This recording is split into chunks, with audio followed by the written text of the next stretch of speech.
si Chairman Ronald Cardema ng number 5 Duterte Youth Party List. At ang panawagan ng inyong Duterte Youth Party List, ang nangungunang party list ngayong eleksyon na ito, ay tandaan ninyo, lahat ng 215 na mga nagtraidor sa pagtitiwala ng mga Pilipino. Alam nila na ibinoto ninyo si Vice President Sara Duterte, alam nila na ibinigay ninyo at ng 32 milyong Pilipino ang pinakamalaking boto at pinakamalaking tiwala ng sambayan ng Pilipino sa buong kasaysayan ng Pilipinas, at ibinigay nyo ito kay Vice President Sara Duterte. Ganon ang pagtitiwala nating lahat sa pamilya Duterte dahil sila lamang ang nagpoprotekta sa atin laban sa mga kriminal, durugista at NPA na terorista. Kaya nga nung panahon ni Pangulong Rodrigo Duterte, tayo ay nakakalabas sa gabi kasama ang ating mga anak at kapamilya nang hindi man lang inaatake ng mga kriminal dahil ang mga kriminal ang takot. Ngayong panahon na ito, baliktad na uli. Ang isang 1-year-old ay ginagahasa, ang isang 6 years old ay pinupugutan ng ulo, ang isang 8 years old ay ginagahasa rin, at maraming kinikidnap na mga kabataan. Ganyan ang nangyayari sa ating lansangan at sa ating gobyerno. Nagkakanakawan ng bilyon-bilyong piso, nililipat ang mga pondo. So ang panawagan ng Duterte Youth Party List sa ating mga kababayan at sa ating mga kapwa Duterte supporters sa ginawang pagtatraidor sa atin ng 215 na kongresista, ay tandaan natin ang mga pangalan at pagmumuka at kung anong tinatakbuhan ng 215 na kongresista na ito ngayong eleksyon na ito. Alam nyo ba yung nangyayari sa Davao del Sur ngayon? Dahil bumoto yung congressman ng Davao del Sur against Sara Duterte, sinisira ng mga taga Davao del Sur ngayon ang mga tarpaulin ng congressman nila. Kahit na walang kalaban yan, kahit na kamag-anak yan mismo ng gobernador, vice governor, mga mayor at iba pang board member doon, walang pakialam yung mga taga Davao del Sur. Inilalabas nila ang galit nila sa kanilang kinatawan. Bakit? Kaya nga tinatawag na representative, kaya nga tinatawag na kinatawan. Kung anong gusto ng mga taong bayan sa kanilang lugar, yun ang iboboto mo sa Kongreso. Pag may magtatayo ng kasino sa inyong lugar at ayaw ninyo, ang inyong kinatawan, ang inyong representative ang magboboto ng no. Kapag merong ipapatayo na makakasira sa kalikasan at ayaw ninyo, ang inyong kinatawan o representative ang boboto ng no. Bakit ang ating mga kinatawan sa mga distrito at mga marami pang party list ay bumoto na i-impeach si Sara Duterte na wala pang ang hearing? Hindi pa nga napapakinggan ang side ni Sara Duterte, hindi pa nga napapakinggan mismo yung mga nagrereklamo, hindi pa nga nakikita yung mga ebidensya. Etong 215 na kongresista natin ay bumoto agad, di ba? Anong sabi ng isang congressman sa Mindanao, Lord Suwan, Congressman Lord Suwan, kasi galit na galit yung mga taong bayan sa kanya, mga kababayan niya. Sabi, pagpasensyahan nyo na po, at pinangako naman po ni Speaker Romualdez na bibigyan tayo ng pang-ayuda para po sa boto na ito. Diba? Putang ina. Anong pakialam natin sa ayuda? Yung ayuda para yan dun sa mga panahon ng COVID na hindi nakakalabas ang mga tao at hindi nakakapagtrabaho ang mga tao. Wala tayong pakialam sa ayuda at kung magkano ang pondo at pera na binibigay sa ating mga kongresista. Ang pinapakialaman natin, yung pinagkakatiwalaan ng taong bayan, si Rodrigo Duterte na sinasabon sa Kongreso, isa nga lang ang nagtanggol Duterte Youth Party List lang. Nung sinasabon buong araw si Rodrigo Duterte, nasa na ang ating mga kongresista? Hindi na nga natin napanagot sila dahil hindi sila nagsalita kahit isa sa kanila. Ngayon, adjournment, huling araw, i-impeach nyo pa si Sara Duterte nang hindi nyo man lang narinig kung anong side ni Sara Duterte. Hindi nyo man lang pinapunta yung mga nagrereklamo at pinadala yung mga ebidensya. Basta pumirma kayo. Dahil nasa isip ninyo, okay lang yan, marami tayo. Okay lang yan, merong pondo. Okay lang yan, hindi na maalala ng tao, eleksyon na. Paalala ng Duterte Youth Party List, papanagutin natin lahat ng bumoto para i-impeach si Sara Duterte. Lahat tayong mga Duterte supporters, 32 million at lampas pa. Lahat ng mga kongresista natin na bumoto para i-impeach si Sara Duterte, unang-una, ang boto natin ay tatanggalin natin sa ating mga kongresistang yan.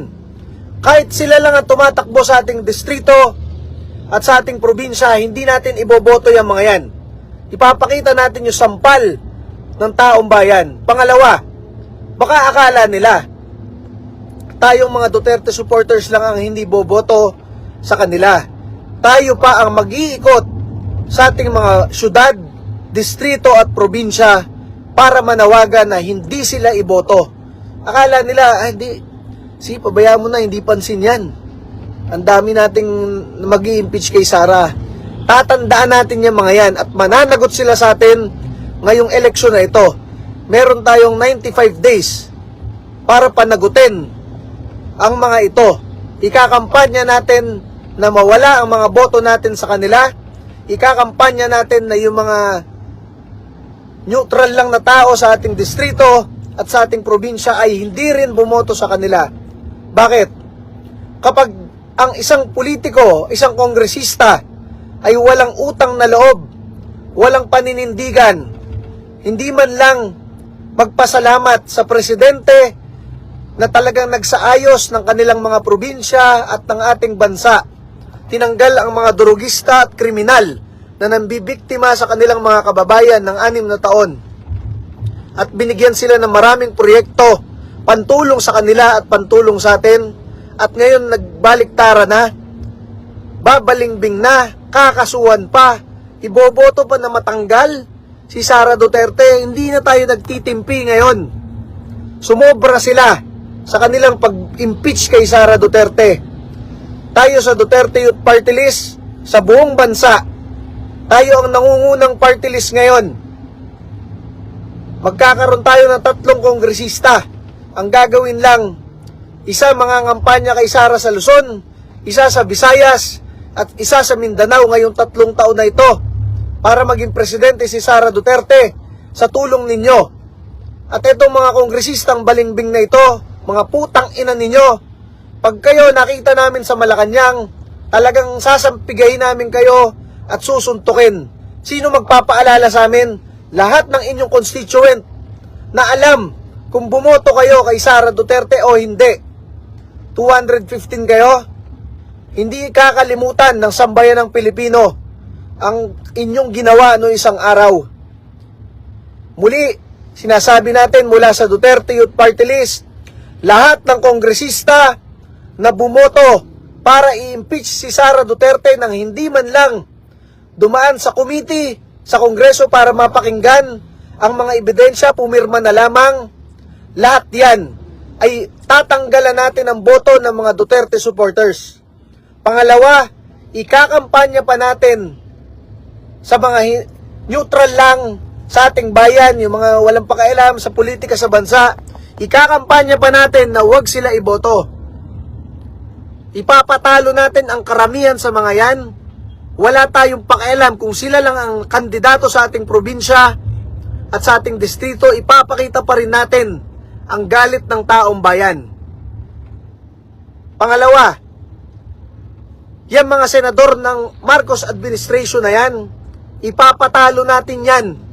Kahit na sila ay sikat, kahit na sila ay artista, kahit na sila ay paikot-ikot sa Senado ng ilang dekada na, ipapatalo natin yung mga yan.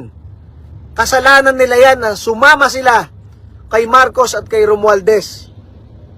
Dahil pag nanalo yung mga yan, sila sa Senado ang mag-i-impeach kay Sara Duterte.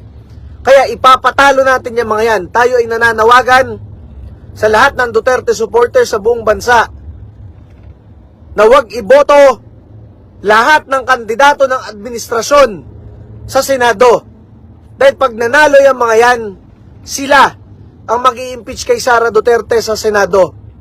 At maliban sa 32 million na Duterte supporters, ikakampanya pa ng 32 million na Duterte supporters sa mga neutral na kababayan natin na huwag iboto ang mga balimbing na yan kung wala silang paninindigan para sa mga tumulong sa kanila sa ating bansa katulad ni Sara Duterte at Rodrigo Duterte. Wala sila lalong paninindigan sa ating ordinaryong mga Pilipino na wala naman talaga tayong ibinigay sa kanilang pera.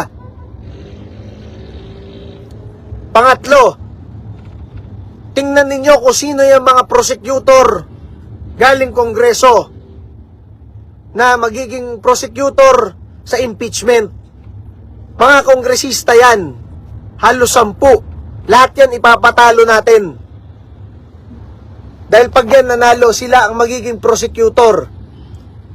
At manbabara, manggigipit kay Sara Duterte sa impeachment court. So una, nananawagan ang inyong Duterte Youth Party List, ang nangungunang party list ngayon sa bansa, na huwag kalimutan yung 215 na bumoto na yan para i-impeach si Sara Duterte. Wala tayong pakialam kung sila lang ang tumatakbo sa inyong distrito. Ipapakita natin yung sampal at galit ng taong bayan. Nakita ninyo yung ginagawa sa Davao del Sur. Sinisira ngayon ang mga tarpaulin ng kongresista nila na bumoto. Sinasabi ng ibang kongresista na pasensyahan nyo na po, binigyan naman tayo ng ayuda. Putang ina, walang pakialam ang mga Pilipino sa ayuda. Para sa mga tamad yan. Para sa karamihan ng Pilipino na mahihirap, na merong trabaho, nagsisikap sa buhay, nag-aaral ang mga anak, nagtsatsaga para sa mas magandang buhay. Wala kaming pakialam sa ayuda. Ang pinapakialaman namin ay yung presidente at yung vice-presidente na pinakabinoto ng taong bayan, si Rodrigo Duterte noong 2016 at si Sara Duterte noong 2022. Sila lang ang nagpoprotekta sa taong bayan, sa ordinaryong Pilipino, laban sa mga rapist, kidnapper, durugista at kriminal at teroristang NPA. Wala namang pakialam ang administrasyong ito at ang karamihan sa mga kongresista patungkol dyan sa mga yan. Ang inyong Duterte Youth Party List nga lang ang kaisa-isa sa Kongreso na nagbabalik ng death penalty para sa mga rapist, kidnapper, durugista at kriminal at kurakot. Ang inyong Duterte Youth Party List nga lang ang kaisa-isa na lumalaban sa mga NPA, terorista at makakaliwang kongresista. Wala namang iba. Kaya para ganyanin nila si Sara Duterte, ay hindi tayo mananahimik ngayong 90 days na ito ng kampanya. Hindi tayo mananahimik lahat at ikakampanya natin na matanggal yung mga yan, mawalan ng malalaking boto at yung mga senador ni Marcos ay matalo. Dahil kapag yan pa ay nanalo, sila pa ang mag-i-impeach kay Sara Duterte sa Senado. So muli po, ito ang inyong Chairman Ronald Cardema ng number 5 Duterte Youth Party List. Nananawagan sa lahat ng milyong-milyong Duterte supporters sa bansa na panagutin lahat ng inyong kongresista at kinatawan na bumoto para i-impeach si Sara Duterte. Bakit? Hindi nyo naman kagustuhan na i-impeach si Sara. Ang inyong distrito, ang inyong syudad, ang inyong probinsya ay ayaw i-impeach si Sara dahil ibinigay nga natin ang ating boto at tiwala kay Sara. Bakit yung ating kinatawan at ang ating representative sa House of Representatives, ganun ang pagkaka-represent sa atin? Ibinoboto daw ng ating probinsya at ng ating syudad at ng ating distrito na ma-impeach si Sara. So, papanagutin natin lahat yung mga yan. Tatandaan natin ang mga pangalan at tayong mga Duterte supporters, unang-una hindi natin sila iboboto. Pangalawa, ikakampanya pa natin sila sa mga neutral, sa ating mga probinsya, syudad at distrito na huwag silang iboto. Dahil hindi nila kinakatawan ang kagustuhan ng inyong mga lugar. So muli po, ito po si Chairman Ronald Cardema ng inyong number 5 Duterte Youth Party List. Kasama ninyong nagtatanggol sa Pangulong Rodrigo Duterte at kaisa-isa ninyong naging boses sa Kongreso sa pagtatanggol sa Pangulong Duterte nung isinalang siya doon buong araw. Kaisa-isang party list ngayon na nagsasalita sa kahayupan, kawalang utang na loob, katarantaduhang ginawa ng ating mga kongresista kay Sara Duterte. So muli po, tayo ay maninindigan, tayo ay lalaban, at hindi natin kakalimutan ang iniisip ng mga kongresistang ito. Bobo ang mga Pilipino, at kakalimutan natin ang mga binoto nila dahil meron naman silang pang-ayuda. Sinasabi ko sa inyo, putang ina, wala tayong pakialam sa ayuda. Ang kailangan natin ay yung mga leader na lumalaban laban sa kriminal, durugista at teroristang NPA. So, sino yan? Si Sara Duterte at si Rodrigo Duterte. Alam ninyo, si Rodrigo Duterte ay wala pang talo simula 1987. Naging vice mayor, naging congressman at naging presidente. Kaya lang wala si Rodrigo Duterte ngayon. Kasi ayaw niyang tumakbong senador. Pero kung tumakbo siya senador noong 2022, panalo pa rin yan. Akala ng mga balingbing na ito, si Duterte wala na yan. Wala na sa kapangyarihan.